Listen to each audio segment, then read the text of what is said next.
oxyacetylene gas welding process, okay, where actually filler material is used, and uh, with the help of oxygen and acetylene gas, combination of oxygen and acetylene gases, we can produce flame with the help of lighter and matchbox. And this filler material gets melted, and two metallic components or two work pieces which are metallic, we can join with each other, and in this way welding process can be done. So oxyacetylene gas welding that we have seen, so this is the reaction. If it is possible to you to remember, and in the examination if you write, if theoretical examination will be conducted by the Solapur University, it will be appreciated actually. I don't know how examination will be conducted. So formation of flame, this is the next point. 2 मिनिटांमध्ये हा point संपून जाऊया आपण पुढे. Already we have discussed about this neutral flame, carburizing flame and oxidizing flame. So whatever flame is generated, okay, for oxyacetylene gas welding process, there are 3 types of flames which we can generate, and with the help of this wall, with the help of torch wall.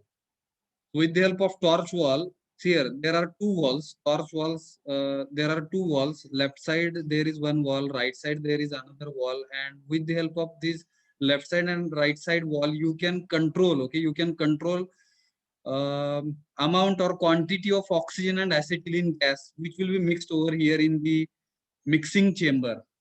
So according to the proportion of oxygen and acetylene gas, okay, flame which will be generated, this flame will have 3 types. कधी कधी question विचारतात आहे ना, formation of flame और explain different types of flames for oxyacetylene gas welding. In that case ही diagram काढायला लागेल तुम्हाला.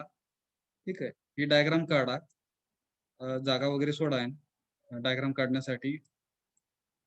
काय हे flame which is generated, flame which we can generate and with the help of oxyacetylene torch म्हणू आपण. तिकडे टॉर्च वापरला जातं ते welding torch.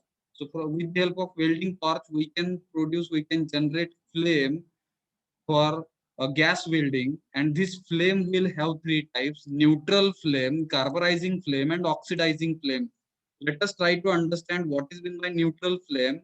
So with the help of walls, with the help of torch walls, if suppose you are supplying a more proportion of acetylene gas, काय म्हणलं बघा, चुकलं इकडे आहे ना, काय हा, when you will be supplying oxygen gas and acetylene gas in equal proportion. In equal proportion means what? 50% oxygen gas as well as 50% acetylene gas you will find. And if such kind of proportion of both the gases are getting mixed in the welding, in the chamber म्हणू आपण. कुठला chamber तो? Hello, Mixing chamber. mixing chamber. So when 50% oxygen and 50% acetylene gases, both gases are getting mixed in the in the mixing chamber, and at that time, if you will be producing flame, that flame is called as neutral flame. असं थोडक्यात आहे. समजलं का? Hello, Yes, sir. Neutral flame म्हणजे neutral झालं ते. Oxygen आणि acetylene हे 50% अशा इक्वल प्रोपोर्शन मध्ये असतात. मग त्या फ्लेमला आपण काय म्हणतोय? न्यूट्रल फ्लेम असं म्हणतोय. And if you will observe carefully, so we shall not see any intermediate feather. Intermediate feather म्हणजे हा भाग दिसतोय का? Hello, yes sir. So intermediate feather will be missing. आता ऍक्च्युली हे जे आहे, ही फ्लेम दाखवली त्यांनी, but when 50% of oxygen and 50% of acetylene gas you will be supplying, or you are producing flame with the help of such kind of proportion, in that case what happens? Intermediate feather which is appearing in this diagram, it is missing actually. You will not be able to visualize, or it will not be observed by us. Then 50% of acetylene gas and 50% of oxygen gas, and such kind of flame if you will be producing, which will be called as neutral flame. So this part will be missing. So intermediate feather, it will not be observed. समजलं का पहिला type? Hello, काय अडचण असेल तर विचारा. Hello, समजलं का? Neutral flame yes sir. Next is carburizing flame. Carburizing म्हटल्यानंतर कार्बनचं पर्सेंटेज जास्त. कार्बनचं पर्सेंटेज जास्त म्हणजे कशाचं पर्सेंटेज जास्त असणार हो? ऍसिटिलीन गॅसचं. Hello. Acetylene. It means once again this diagram, now in this case this wall you need to take care. It means you can increase C2H2, percentage of C2H2, acetylene percentage of acetylene gas. If you will be increasing instead of increasing percentage of oxygen gas, at that time what will happen? Whatever flame you will be producing, that flame is called as carburizing flame. समजलं का carburizing flame? Hello.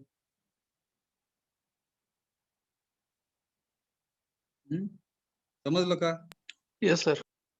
म्हणलं बघा ना, when acetylene is in excess, acetylene is in excess म्हणजेच ऍसिटिलीनचं प्रमाण oxygen पेक्षा जास्त.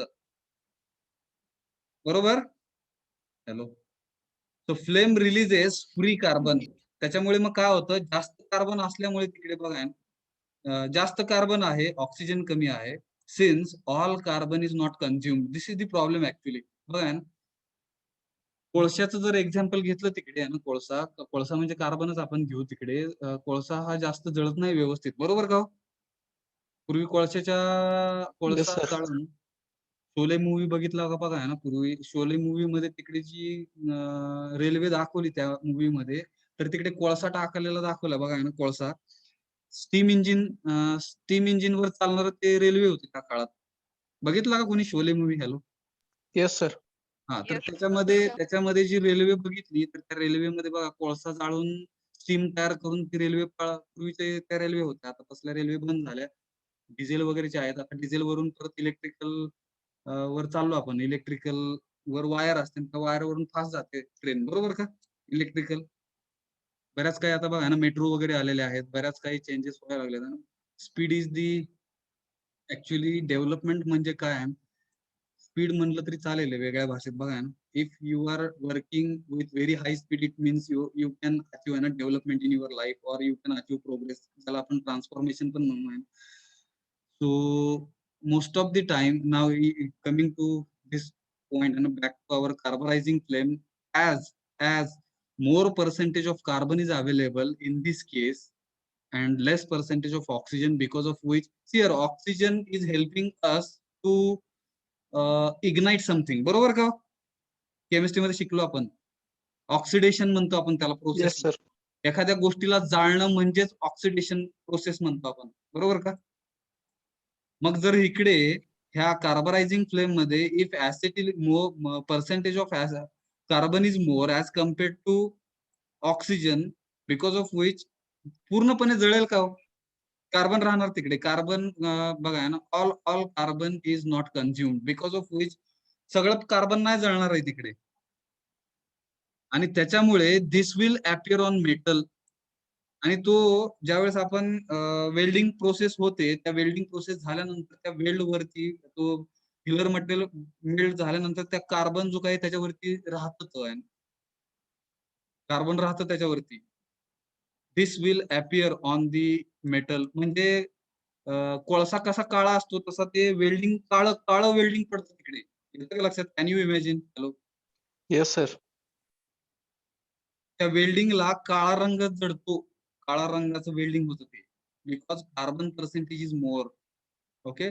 The flame temperature obtained is also lower. This is also drawback म्हणू आपण ह्याला. म्हणजे ह्या कार्बनचं पर्सेंटेज जर तुम्ही जास्त ठेवलं ना as compared to oxygen, at that time what will happen, carbon will not be consumed. Okay. It will remain, it will appear on the metal after welding, after completion of your welding process. This is the drawback. काळा रंगाचं welding होतं तिकडे. And another problem is what, if suppose so flame which will be generated, and so its temperature will be low. कमी प्रमाणात जळल्यामुळे कमी प्रमाणात heat तयार होते तिकडे, and because of which temperature of this carburizing flame you will find very less. समजलं का? हे काय अडचण कार्बरायझिंग फ्लेम? कोण सांगेल थोडक्यात? हॅलो. फास्ट आपल्याकडे वेळ कमी आहे बरं का, एक्झाम पुढे आली नाही तर मी जातो पुढे ना. ऑक्सिडायझिंग फ्लेम, जाऊया पुढे. हॅलो. हॅलो. समजलं का हे दोन्ही? काही येस नो पण नाही. Yes. Oxidizing flame, this is the third type of flame where actually what will happen, instead of acetylene gas, where proportion of oxygen gas will be more. So O2 is in the excess of acetylene. O2 is in excess of acetylene. Its meaning is what? Proportion of oxygen gas is more as compared to acetylene gas. This is the first time, and such kind of flame, if you will be generating, it is called as oxidizing flame. In such case the inner core, इकडे core शब्द झालाय, spelling mistake आहे, इकडे core आहे बरं का.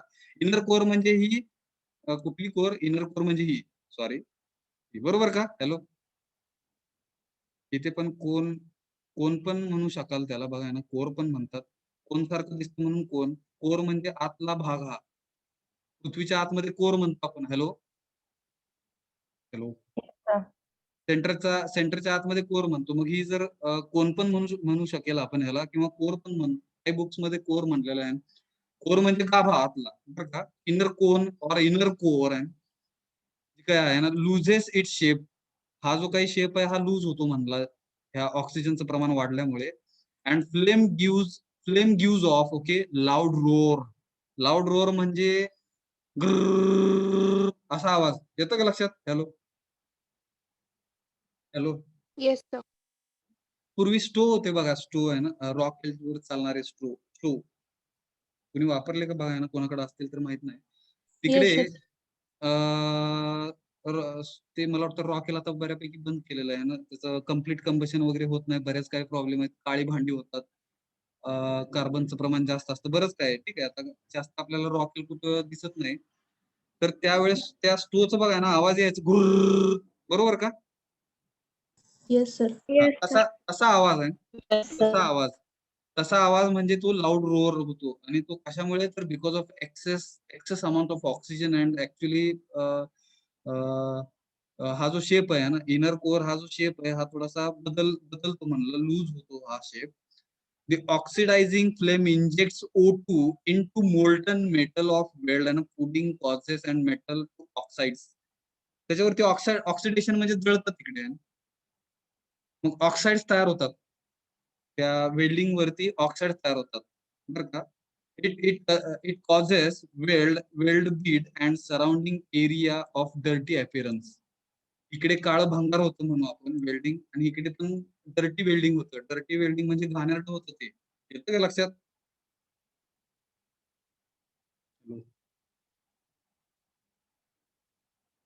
Yes, sir. इकडे तुम्हाला कार्बन जो काही आहे तो वेल्डिंग वरती जमा झालेला दिसेल, आणि इकडे ऑक्सिजनचं प्रमाण जास्त असल्यामुळे, बघा ना, ऑक्सिजनचं प्रमाण जास्त असल्यामुळे जास्त प्रमाणात जळणार. काय जळणार जास्त प्रमाणात? तुमचा ऑक्सिजन जो काय तो ऍसिटिलीनला जास्त प्रमाणात जाळणार, तिकडे कार्बन राहणार नाही, पण तिकडे काय होणार? डर्टी अपीअरन्स येणार तुमच्या वेल्डिंगला. This is also drawback. So most of the times you need to take care, and if you will be doing an oxyacetylene gas welding, in oxyacetylene gas welding you can go with neutral flame sometimes.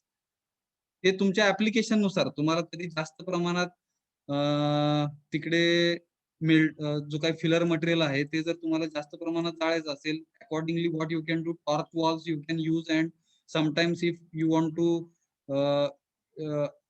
काय बघा ना, if थोडक्यात इकडे बघा ना, carbonizing flame when you can use when you want to achieve less temperature. Less टेम्परेचरच्या वेळेस तुम्ही कार्बनायझिंग फ्लेमचा वापर करायचा. जर तुम्हाला जास्त प्रमाणात, म्हणजे तुमचं जे काही मेटल्स आहेत, जे तुम्हाला दोन मेटल जोडायचे आहेत एकमेकांना, त्या मेटलवरती ठरणार त्या मेटलचा मोल्टन काय म्हणतात, मोल्टन टेम्परेचर, बरोबर. मोल्टन टेम्परेचर किती, त्याच्यावरती तुम्हाला कधी कधी कमी टेम्परेचर लागणार आहे, कधी कधी जास्त टेम्परेचर लागणार आहे. When temperature you need more, in such cases oxidizing flame can be used, and when temperature you need less as compared to oxidizing flame, in such cases you can go with carburizing flame. कळलं का? Yes, sir. So these are the three types of flames. These three types of flames you can generate, and according to these walls, परत एकदा दाखवून आपण जाऊया पुढे. These are the two walls with which you can adjust the proportion of oxygen and acetylene gas. If proportion of oxygen and acetylene gas remains same, that flame is called as neutral flame. If proportion of oxygen is more as compared to acetylene, in that case we are calling it as oxidizing. Oxidizing flame. Very good. And when proportion of acetylene is more as compared to oxygen, in that case we are calling it as carburizing flame. When temperature you need more, where आवाज कटायला लागला बरं का. When temperature you need more, in such cases what you can do, you can increase proportion of oxygen. Then temperature you want less in the flame, in that case you can use carburizing flame. बरोबर. Yes, sir. जातोय आपण पुढे. मग हे तुम्ही वाचा बरं का, काय काय वाचणार बघा. फ्लक्स वगैरे हे काय बघा ना, वाचा, तुम्हाला समजून जाईल. हा जो पार्ट आहे हा आपल्या सिलेबस मध्ये नाही. काय अडचण? हॅलो हॅलो, एवढा पार्ट नाही.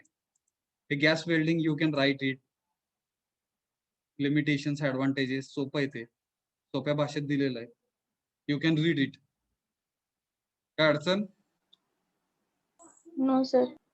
Hello sir. हा सर ते लाईमस्टोन वापरून गॅस वेल्डिंग करतात ते कसली असते? हा, लाईमस्टोन वापरून. कसला स्टोन?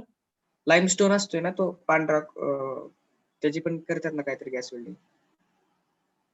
बघायला पाहिजे बरं का, मला माहित नाही. कोणी क्वेश्चन विचारला आहे. ते पांढरे दगड असतात ते बारके, ते टाकून. शिवराज मगर, बरोबर का? हा sir.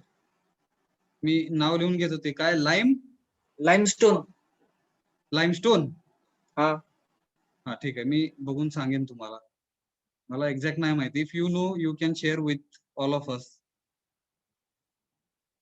Have you seen somewhere? yes sir, means I am not exactly sure that it is limestone, but that white type of stone, it is used for building. त्याच्यापासून गॅस क्रिएट करतात आणि ते ऑक्सिजन सोबत mix करून त्याची welding करतात. बरं, मी ह्याच्यावरती थोडस काय माहिती मिळली तर मी शेअर करेन 100%. नेक्स्ट लेक्चरला मला आठवण करा ना, शिवराज मगर. Okay. Very good. Here, such kind of curiosity is required. Such kind of questions, such kind of doubt. If extra information you have, you can share to all of us, so that what will happen, we can open our eyes and we can get enough some more knowledge from different sources. बरंच काय आता technology आहे, आपल्याला झटक्यामध्ये तिकडे limestone, gas welding, gas असलं काय टाकलं की गुगल वरती येणार आहे तिकडे. बरोबर? Hello, yes. अजून काही? सर ते कॅल्शियम हायड्रॉक्साईड असतं, इलेक्ट्रिक आर्क वेल्डिंग मध्ये यूज करतात. लाईमस्टोन म्हणलं ना तो. हा, व्हेरी गुड. बघा ना, इथेच उत्तर सापडलं. कोणी सांगितलं? मी सर सर्वगुड. हा, ऋतुजा सर्वगुड. वन्स अगेन सांगा ते काय. कॅल्शियम हायड्रॉक्साईड असतं सर, इलेक्ट्रिक आर्क वेल्डिंग मध्ये यूज करतात. आणि असं आपल्या प्रॉपर भाषेत लाईमस्टोन, चुनखडी असं म्हणतात त्याला. बर, चुनखडी जाळतात का मग ते? एवढं पण सर प्रॉपर माहित नाही, गुगल वरती वाचलेलं. बर. लाईमस्टोन, परत सांगा. Calcium hydroxide. हा, कॅल्शियम हायड्रॉक्साईड म्हणजे चुनखडी म्हणतो आपण त्याला, बरोबर. हा, मग चुना. त्यांनी मग चुना आहे ना, आणि मग मला वाटतं ते मे बी जाळत असावेत आणि त्यातून काही गॅस वगैरे निघत असेल तर त्यांनी हीट वगैरे करत असावे, माहित नाही, आपण बघूया. Okay. Okay sir. Very good. आहे ना चुनखडी. लक्षात काय काय ठेवायचं आणि काय काय राहणार. तर हे तुम्ही वाचावं. अशी काय वाचणार? Advantages of gas welding, limitations of gas welding, applications of gas welding, कुठं वापरतात हे मोस्टली, बरं का. हे आपण ऑलरेडी डिस्कस केलेलं आहे वेल्डिंग मध्ये इन जनरल, ठीक आहे. But this is specific. Advantages of gas welding कुठे वापरलं जातं, what are the limitations of gas welding, हे सोप्या भाषेत दिलेलं आहे ना. You can read it, you will understand. And if suppose you will not understand any specific point, तर तिकडे ऍडव्हान्टेजेस मधला पॉईंट नंबर 2 समजलेला नाही असं डायरेक्ट विचारू शकता तुम्ही. ओके, सोपं आहे. जाऊया पुढे. हॅलो. Yes sir. काय बघा ना, फिलर रॉड म्हणजे कुठलं वापरतात फिलर रॉड, त्याच्याबद्दल आहे, हे थोडस वाचा आहे. आपण नाव we will be moving towards brazing. जाऊया. काय अडचण? हॅलो. सर आपण वेल्डिंग बघतोय ना, वेल्डिंग संपलं इकडे बरं का आपलं. वेल्डिंग संपलं आपलं. वेल्डिंग मध्ये काय काय बघितलं आपण?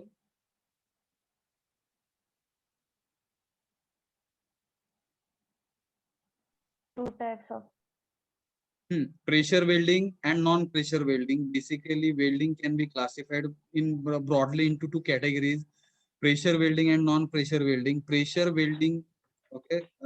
So example of pressure welding, which is in our syllabus that we have seen, we called it as spot welding or electrical resistance welding. बरोबर?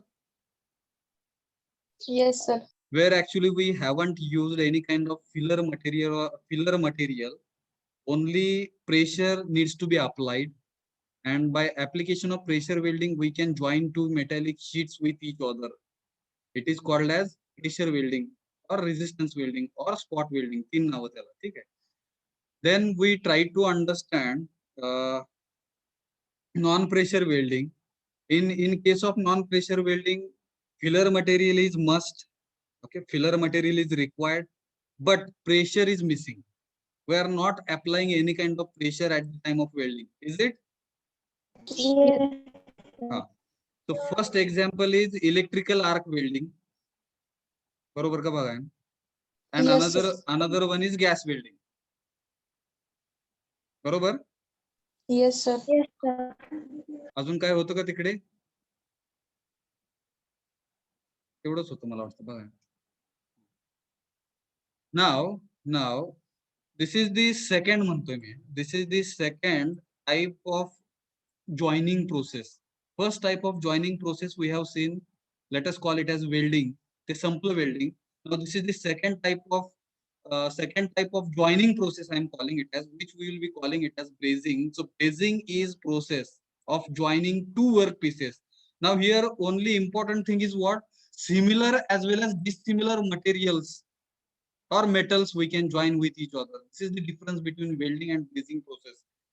सिमिलर धातूंना पण आपण जॉईन करू शकतो. सिमिलर धातूंसोबत डिसिमिलर धातूंना पण जॉईन करू शकतो. This is the speciality of brazing. Hello hello yes. Yes, sir. घरामध्ये बघा ना, स्वयंपाक किंवा घरामध्ये जेवण करण्याचं भांड बघितलं, स्वयंपाकाचं भांड जर बघितलं, तिकडे वरती स्टील असतं, स्टील, आणि खालती त्याचा बुड कॉपरचा असतो. हॅलो, असली भांडी आहेत का घरात? हो सर Spot आहेत. welding. alloy असतात ते. वरती स्टील म्हणू आपण. वरती एक एक्झाम्पल बरं का, कॉपरच असतं का बघा ना, वरती स्टील आणि खालती कॉपर. तिथं कशाचं असतं बघा ना, तांब्याचं. बरोबर? Yes, sir. So this is the best example, आणि ते जोडलं जातं एकमेकांना. So this is the process actually. If two dissimilar metals or materials, if you wanted to join, so brazing will help us to join two dissimilar materials or metals. Or sometimes if similar metals also, if you want to join, you can join. बरोबर का? Yes. पूर्वी बरं का, पितळाच्या कळशा असायच्या. पितळाच्या का कॉपरच्या असायच्या? पितळाच्या असायच्या मला वाटतं. सोनेरी कलरच्या बघा ना, कळशा बघितल्या का? पितळ. हॅलो. हा सर. पितळ. Yes, sir. हा, तर ते कळशी जर बघितली तर ती कळशी सिमिलर मटेरियलच त्याच्यात आहे. त्यात वेगळे दोन मटेरियल नाही आहेत. तसले पण जोडण्यासाठी ब्रेझिंग वापरतात. हॅलो, मला वाटतं मराठीत ह्याला कली करणे म्हणतात. बघा ना थोडस काय म्हणतात. Brazing. Two dissimilar metals or materials, if you want to join, it is called as brazing. Brazing is the joining process where two work pieces we can join. While joining these two work pieces, sometimes you can use same material or sometimes you can use dissimilar materials or metals.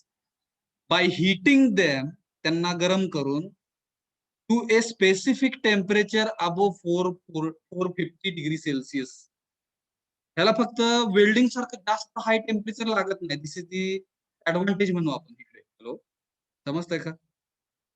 Welding मध्ये तिकडे 1000 degree Celsius ते 4000 degree Celsius, such kind of high temperature is required. But in case of brazing, temperature is required, okay, less than 1000 degree Celsius and 450 degree, more than 450 degree Celsius. Hello.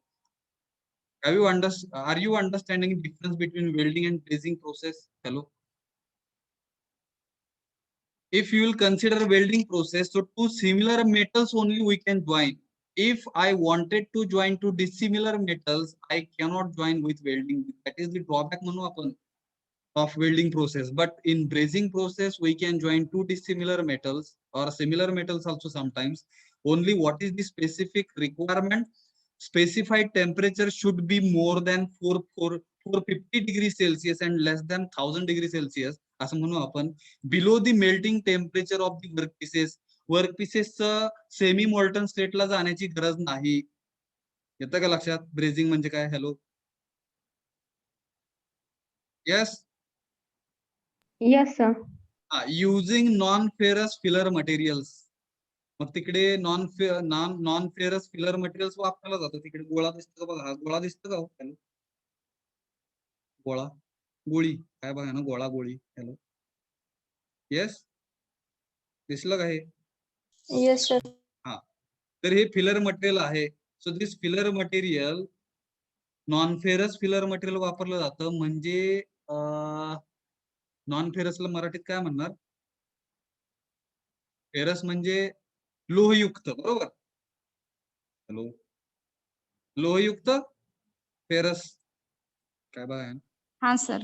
Non ferrous म्हणजे त्याच्यात लोखंड नसतं आहे ना, असलं filler material वापरलं जातं brazing साठी. कळलं का? बाकी सगळं इकडे तुम्हाला फ्लेम दिसेल. Most of the times gas welding is used. Okay, gas welding म्हणायचं नाही याला. फक्त ती फ्लेम वगैरे आहे ती तशी वापरली जाते, जी गॅस वेल्डिंग मध्ये वापरली जाते. असल्या टाईपची फ्लेम वापरतात इकडे, ज्या त्या फ्लेम द्वारे काय करतात, फिलर मटेरियल जे काय आहे ते मेल्ट करतात. आणि हा तुमचा स्टीलचा पार्ट आहे समजू, आणि हा कॉपरचा आहे किंवा स्टीलचाच आहे. दोन सिमिलर किंवा dissimilar metal we can join. So what basically is done over here, with the help of flame, you will be melting, okay, you will be melting filler material, and filler material's melting point is less. Its temperature is required, okay, more than 450 degrees Celsius and less than 1000 degrees Celsius. Such kind of flame you can produce, and this filler material gets melted, and it will be it will get, okay, poured. It will be get poured into it between this gap. आणि इकडे ह्या gap मध्ये ते वितळलेलं जे काही आहे filler material ते इकडे पोर केलं जातं, ओतलं जातं. And after solidification what will happen, these two metallic parts we can join with each other. Metallic part number 1 and metallic part number 2. कळलं का प्रोसेस? हॅलो. एवढंच आहे ह्याच्यामध्ये. हॅलो. येस. Yes, sir. हा, सो फिलर मटेरियल ज्याला ब्रेज म्हणलेलं आहे, ब्रेज material पण म्हणू आपण त्याला. फिलर मटेरियल और ब्रेज मटेरियल आहे ना यूज, हे कुठल्या अलॉय असतात बघा इकडे ना. अलॉय म्हणजे संमिश्र म्हणजे दोन धातू एकत्र येतात, बरोबर का? हॅलो. हा, मग हे जे काही मटेरियल आहे बरं का, ही जी गोळी इकडे दाखवली, थोडस खोडून दाखवू आपण. ही जी इकडे गोळी आहे, हा जो काही ब्लॅक कलरचा गोळा दाखवला इकडे, तो गोळा हा फिलर मटेरियल आहे, त्याला ब्रेज मटेरियल पण म्हणतो आपण. आणि हे अलॉय असतं कॉपर, सिल्वर आणि निकेल ह्या 3 धातूंचं बनलेलं आहे. समजलं का? Hello. Copper, silver and nickel. जास्त केमिस्ट्रीच्या खोलात जायची गरज नाही. अलॉय म्हणजे काय तिकडे केमिस्ट्री मध्ये शिका. फक्त अलॉय म्हणजे mixing of two metals. when two metals, Two or more than metals. two or more than two or more than two, and two or more than two, sir. two or more than two metals if will be mixing together, it is called as alloy. And this alloy is nothing but filler material. Sometimes we can call it as braze material also, which is made up of copper, silver and nickel. असा तो गोळा आहे. And that we are melting, with the help of flame.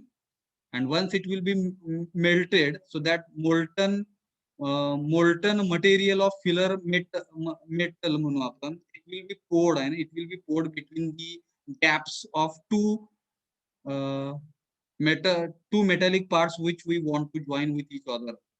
Part 1 आणि part 2 हे एकमेकांना जोडण्यासाठी जो काही हा गॅप आहे त्या गॅप मध्ये हे फिलर मटेरियल सोडलं जातं. समजलं का?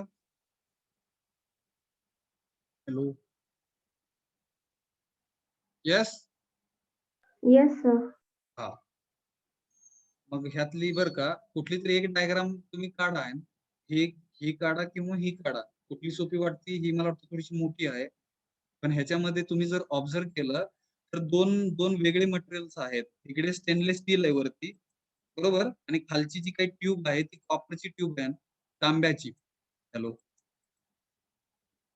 म्हणजे इकडे थोडक्यात काय की दोन नळ्या, दोन ट्यूब्स एकमेकांना जर जोडायच्या असतील तर त्या जोडल्या जाऊ शकतात. त्याची ही डायग्राम आहे. समजलं का हो? आता ह्या नळ्या आहेत, ऍक्च्युली ते असं असणार आहे 3D त्याचं, बघा आहे ना, असं असणार आहे ते असं. हॅलो, समजतंय का? हे कट Yes, sir. केलेलं आहे, इकडून कट केलेलं आहे आणि फ्रंट व्ह्यू समोरनं बघितलेलं आहे. Hello, Yes, sir. कुठली डायग्राम काढणार? कुठली तरी डायग्राम काढा, हे किंवा ही कुठली तरी डायग्राम काढा. आणि मला वाटतं let us write definition of brazing. खाली लिहा ब्रेझिंग फर्स्ट लाईन. समजलं का इथपर्यंत? काय अडचण?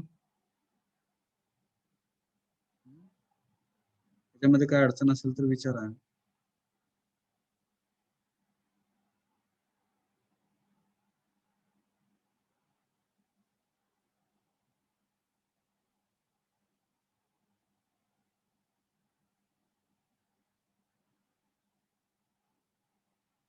सेम आहे बघा, गॅस वेल्डिंग सारखंच आहे, फक्त गॅस वेल्डिंग ह्याला म्हणायचं नाही, याला ब्रेझिंग म्हणायचं आहे. आणि फक्त तो ब्रेझिंग जी काही फ्लेम आहे ना, जी काही टॉर्च आहे, that flame we are using to melt filler material, and that filler material is made up of copper, silver and nickel. Such kind of filler material we are using, which will be melted, and that molten molten filler material we are pouring between this gap. त्या gap मध्ये ते ओतलं जातं. and after solidification what will happen? After solidification, this stainless steel tube and copper tube and gets joined with each other. ह्या दोन्ही tube एकमेकांना जोडल्या जातात. Okay, hello, Yes, sir. लिहा तिकडे ना डेफिनेशन लिहू आणि मग थांबू आपण. अजून 10 मिनिटं आहेत आपल्याकडे. जर अजून पुढचं काय झालं तर. प्रोसेस कळली का? Hello, Yes, sir. कोण सांगेल थोडक्यात what is mean by brazing? Short मध्ये, fast, within 2 to 3 minutes. Hello, सांगा.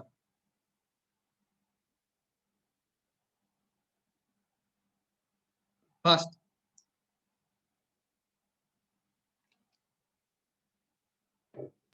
Hello, sir. हा, Brazing is the process of joining two workpiece made of similar or dissimilar materials. Temperature is required more than 450 degrees Celsius and less Very good. than 1000 degrees Celsius. Okay. Filler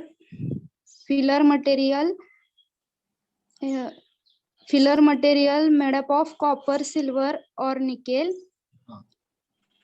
म्हणजेच non ferrous filler material is use. Non ferrous म्हणजे त्याच्यामध्ये Non-ferrous. Iron नसतो, बरोबर? ठीक.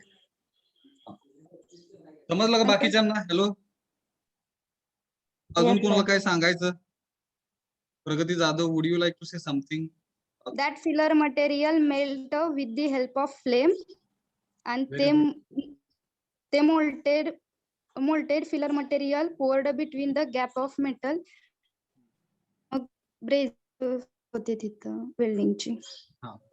वेल्डिंगची दोन नाही metal म्हणायचं, वेल्डिंगची एकमेकाला- म्हणायचं नाही, वेल्डिंगची म्हणायचं नाही. वेल्डिंग शब्द यायला नाही पाहिजे. आता ब्रेझिंग आहे. हॅलो, ब्रेझिंगची प्रोसेस होते म्हणजे दोन मेटल हे जॉईंट होतात. हा, brazing is the joining process where two work pieces we can join with each other. These two work pieces sometimes can have same same material, or sometimes they can have dissimilar materials also we can join with each other by heat. We need to heat.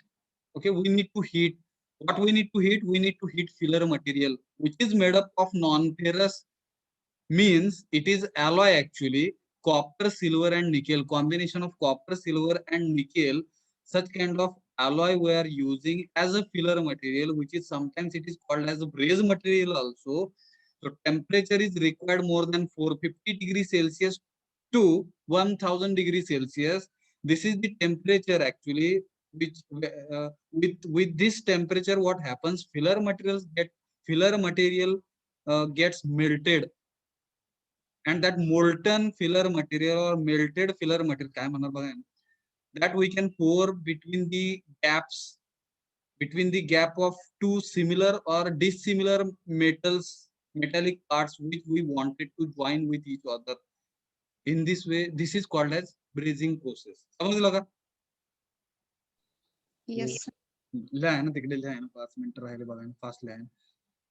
त्याच्यानंतर एक soldering बघू आणि मग थांबू आपण इकडे, आणि मग पुढच्या लेक्चरला दोन्ही मध्ये फरक. मग आपला हा जो काही चॅप्टर आहे ना, चॅप्टर नंबर 6 हा संपेल आपला. आणि मग मला वाटतं आपल्याकडे एकच चॅप्टर आहे. तेवढा चॅप्टर संपला की आपला सिलेबस संपतो बरं का. हॅलो, एक चॅप्टर वगळण्यात आलेला आहे सिलेबस मधून. तो कुठला आहे तो मी नेक्स्ट लेक्चरला सांगेन. आता हे लिहून घेऊया लिहून. Hello, Yes, sir. Brazing heading द्या. ही डायग्राम काढण्यासाठी थोडीशी जागा ठेवा. त्या डायग्राम किती लागणार बघा ना, एक 5-6 ओळी लागतील. त्याच्या खालतील आहे ना, brazing is the process. Brazing is the joining process म्हणा. Brazing is the joining process. लिहा ना fast. Brazing is the joining process where, जिथे, वेअर सोप्या भाषेत लिहायचं, ठीक आहे. Brazing is the joining process where two TWO2 similar or dissimilar materials. Brazing is the joining process where two similar or dissimilar metals or materials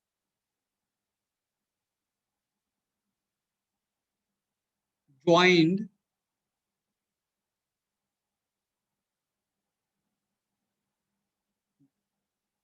are joined म्हणा ना, are joined. Brazing is the joining process where two similar or dissimilar metals or materials are joined by heating इथे आहे शब्द, by heating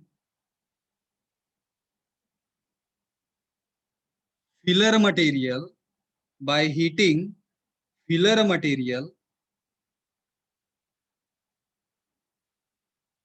by heating filler material, full stop.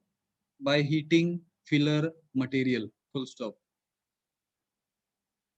Next sentence. Temperature required for a brazing process is 450 degrees Celsius to 1000 degrees Celsius. Temperature required for a brazing process is 450 degrees Celsius to 1000 degrees Celsius. Full stop. Next sentence. Non-ferrous filler material is used for brazing. Non-ferrous filler material is used for brazing. Non-ferrous filler material is used for brazing. Non-ferrous filler material is used for brazing. Next line. Filler material is also called as braze material. Filler material is also called as braze material. Filler material is also called as braze material, which is made up of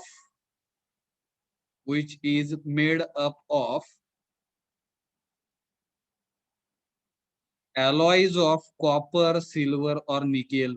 Alloys of copper, silver, or nickel. alloys of copper, silver or nickel. काय अडचण? Hello. No, sir. मग आता मी पुढे जातोय बरं का. हे हे ज्याला समजलं असेल हे तुम्ही वाचा आहे ना, डिटेल मध्ये तुम्हाला पाहिजे असेल अजून तर हे वाचा, तुम्हाला समजून जाईल. हे एक्झाम मध्ये एवढं अपेक्षित आहे जेवढं आपण लिहिलं. ठीक आहे. ऍडव्हान्टेजेस हे तुम्ही लिहावे. ऍडव्हान्टेजेस लिहायचे, लिमिटेशन्स लिहायचे ब्रेझिंगचे, ऍप्लिकेशन्स पण लिहा. त्याच्यामध्ये कुठला पॉईंट जर तुम्हाला समजला नाही, definitely it's very easy. You can read it, you will get it. आणि जर नाही समजलं तर तिकडे परत लिमिटेशन मधला सर पॉईंट नंबर 1, लिमिटेशन मधला पॉईंट नंबर 2, लिमिटेशन मधला पॉईंट नंबर 3, लिमिटेशन मधलं पॉईंट नंबर 4, असं स्पेसिफिक समजलं नाही सांगा. पुढच्या लेक्चरला मी ते आपण समजून घेऊ मिळून. काय अडचण? No, sir. Now soldering. This is the last point. Soldering is also joining process. Just we will try to understand the difference between brazing and soldering. So brazing and soldering, there is very less. काय म्हणणार बाहेर? If you will differentiate between brazing and soldering, so there is no any kind of such difference, but there is difference between the temperatures only. Temperature जे आहे ह्या temperature मध्ये फक्त फरक आहे. Below 450 degree Celsius, 450 degree Celsius पेक्षा कमी temperature लागतं ह्या प्रोसेसला. काय अडचण? बाकी सगळं सेम राहतं. बाकी सगळं म्हणण्यापेक्षा बरंच काय बदलत आहे ते पण बघू आपण बरं का. But have you understood first difference between brazing and soldering? Temperature जे काही आहे ते 450 डिग्री सेल्सिअस लागतं. मराठीत मला वाटतं ह्या प्रोसेसला डागणी असं म्हणतात. डागणी बघितली का? ती डागणी देणं, डाग देणं. हॅलो. जर इलेक्ट्रॉनिक्स वगैरे ब्रँच असेल, इलेक्ट्रॉनिक्स ब्रँच वरती तिकडे बघा प्रिंटेड सर्किट बोर्ड्स असतात. प्रिंटेड सर्किट बोर्ड्स वरती तिकडे रेजिस्टर, ट्रान्झिस्टर जर एकमेकांना जोडायचे असतील, आयसीज म्हणतो आपण. ICs, integrated circuits. ऐकला का शब्द? 12वीत असेल कुठेतरी. इंटिग्रेटेड सर्किट्स, रेजिस्टर, ट्रान्झिस्टर्स असले एकमेकांना जोडण्यासाठी, वायरीज कनेक्शन करण्यासाठी तिकडे सोल्डरिंग ही प्रोसेस करतात. डागणी म्हणतो आपण त्याला मराठीत. हॅलो. हॅलो. Yes, sir.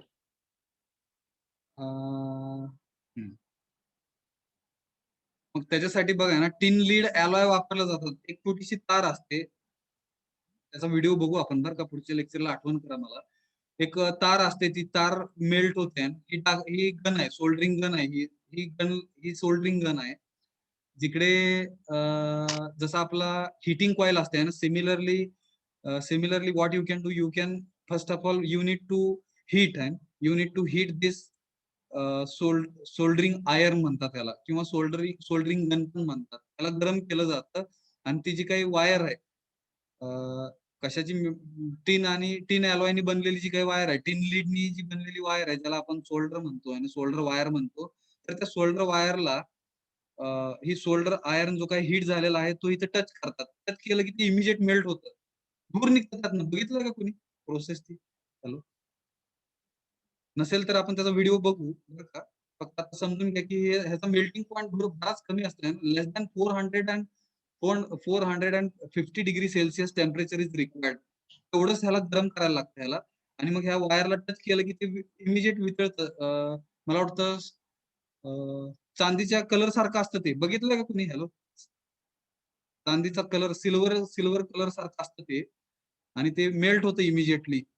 आणि ते इकडे असं ठेवलं का दोन मटेरियल्स एकमेकांना जॉईन होतात. हॅलो. हॅलो. आपल्याकडे टाइम कमी आहे बरं का. मी फास्ट थोडंसं सांगितलंय. I can understand. I hope you have not understood. Next session, with the help of video, I will try to demonstrate and one video where you will get and what is meant by actually soldering. Will it be okay? Hello. Yes, sir. फक्त लक्षात घ्या, here also similar or dissimilar metals we are trying to join with each other. Only what is the difference? Temperature which is required for soldering, it's very less, because filler material which will be using, it is made up of tin lead alloy and tin lead alloy or alloy of ethylene and antimony, zinc and aluminum. And alloy of antimony, zinc and aluminum ते alloy तिचे काय alloy आहे ना, alloyचा melting point जो काय आहे तो कमी असताय ना, 450 डिग्री सेल्सिअसच्या आतच त्याला टेम्परेचर द्यायला लागतं. जर जास्त टेम्परेचर तुम्ही दिलं तर डायरेक्ट ते मोल्टन स्टेट मध्ये न मिळता आपल्याला वेपर होणार त्याचं. येतं का लक्षात? Hello hello, can you imagine?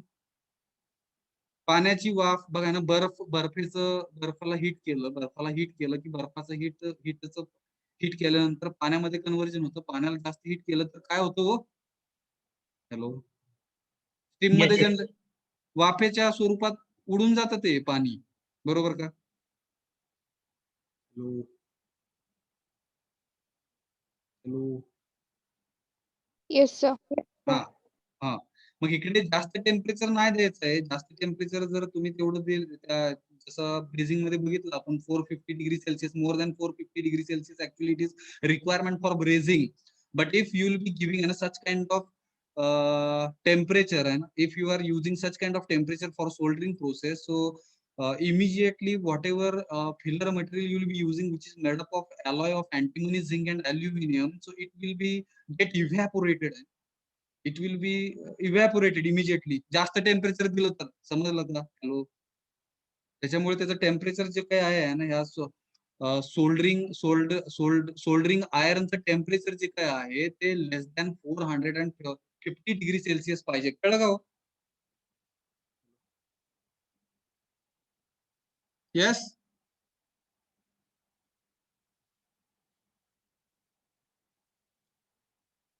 थांबूया का इकडे? Yes, sir. थोडक्यात कोण सांगेल what is soldering? Here we will be stopping today, and I hope you have understood brazing and soldering both processes. There is little difference. That difference also we will try to understand in detail in next session. But I hope you have understood. And थोडं तरी कळलं का बघा. ज्याला डागणी म्हणतात मराठीत, मला वाटतं याला डाग देणं डागणी म्हणतात. पूर्वी बर का,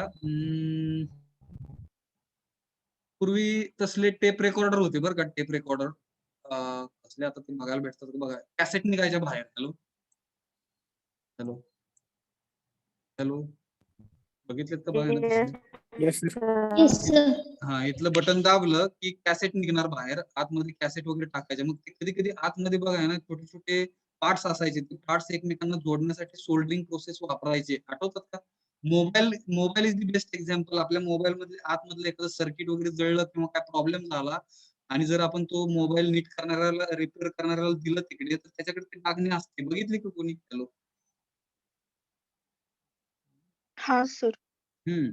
तर इलेक्ट्रिकल छोटे छोटे पार्ट्स जे काय आहेत ते एकमेकांना जोडण्यासाठी ऍक्च्युली ही सोल्डरिंग प्रोसेस वापरतात. नाजूक डेलिकेट पार्ट्स जे काय असतात, नाजूक एकदम, इकडे सोल्डरिंग वापरतात. सोल्डरिंग ही प्रोसेस वापरतात. ठीक आहे, समजलं का? थोडक्यात बघा ना, नाजूकपणा जो आहे तो कमी कमी होत गेला आहे ना. वेल्डिंग म्हणजे एकदम जास्त स्ट्रेंथ म्हणू आपण, तिकडे जास्त टेम्परेचर. त्याच्यानंतर ब्रेझिंग 450 डिग्री सेल्सिअस ते 100 डिग्री सेल्सिअसच्या आतमध्ये, सॉरी 450 डिग्री सेल्सिअस ते 1000 डिग्री सेल्सिअसच्या आतमध्ये टेम्परेचर. आणि सोल्डरिंग म्हणजे काय, 450 डिग्री सेल्सिअस पेक्षा कमी टेम्परेचर लागतं तिकडे. येतं का लक्षात? नाजूक काम झालं हे. नाजूक काम कसं आहे बघा. समजलं काय? Hello, Yes, sir. थांबूया इकडे. Yes, Yes, sir.